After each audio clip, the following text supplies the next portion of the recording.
It lays the predicate and the foundation for the development of a weather satellite that will permit man to determine the world's cloud layer and ultimately to control the weather, and he who controls the weather will control the world. There are many known ways to control the weather, and the best way to steer it seems to be with the NEXRAD Doppler Weather Radar Network. The circular blue flashes seen in this video are frequency transmissions from the NEXRAD network of transmitter installations. The brighter the blue flash from a frequency transmission installation, the more pronounced and powerful the repelling effect on any air mass or storm in the vicinity will be.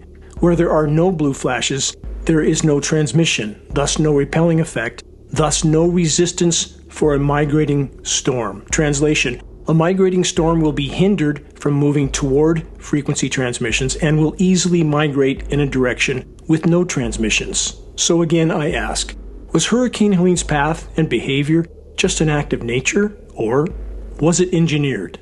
Whatever happened during Hurricane Helene, our own government is actively killing the victims of the flooding. We're in Nashville, and I saw 2 Air Force helicopter 60s, and I knew they were PJs just looking at them. And I went up to them, like, hey guys, like, what are y'all doing? And like, this is what you need to be doing. This is how I'm finding people. And they're like, we can't go. We're waiting on Title 10 orders. And I'm like, what? They can't get any authority. There's military helicopters all over here sitting on the ground, and they can't do nothing. Even my JSOC boys in Fayetteville, they can't get orders to come out here.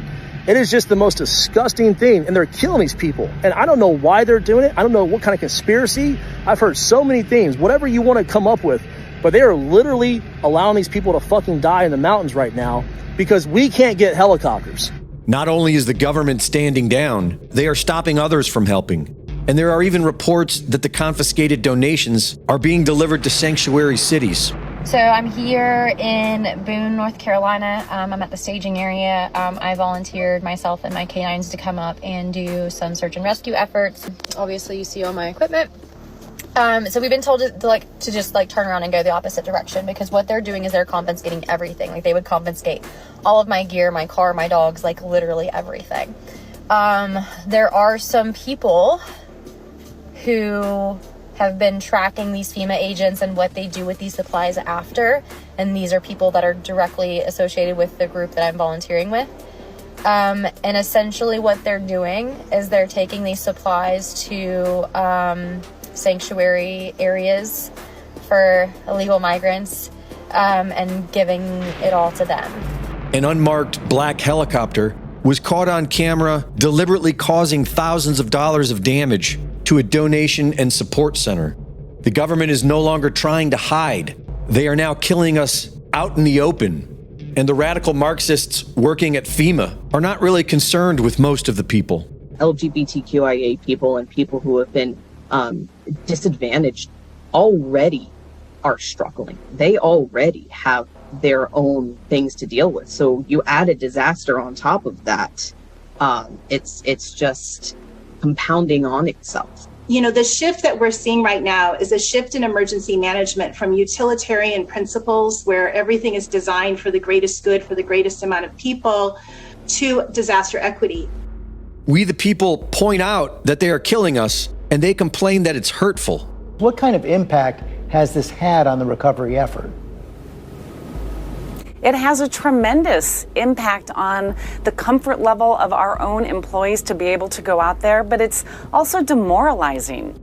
Right after the government says they don't have enough money for the American people stricken by the floods, and that another storm is coming, they announce another $157 million to the people of Lebanon.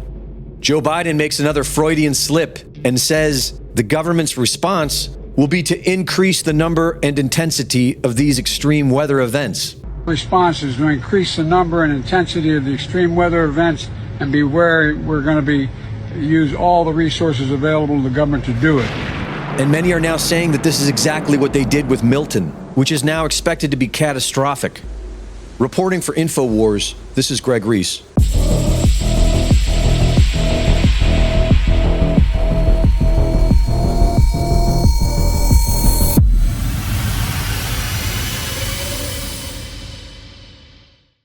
Thank you for watching the latest Greg Reese Report.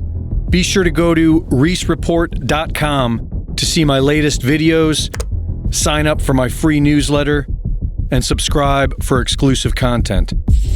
And be sure to support my sponsor at InfoWarsStore.com. While other networks lie to you about what's happening now, InfoWars tells you the truth about what's happening next.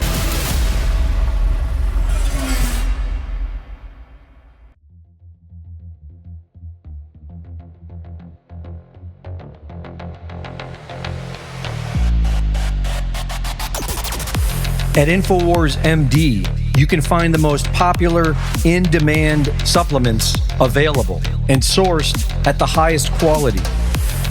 Nitric oxide, probiotics, joint relief max, nerve renew, prostate support, collagen, superfood greens, turmeric, ashwagandha, CBD, along with Mushroom Max Nootropic, Better Mood Plus, Libido RX, and Good Night Sleep. Improve the quality of your life and support the InfoWar. Go to InfoWars MD under Health and Wellness at InfoWarsStore.com.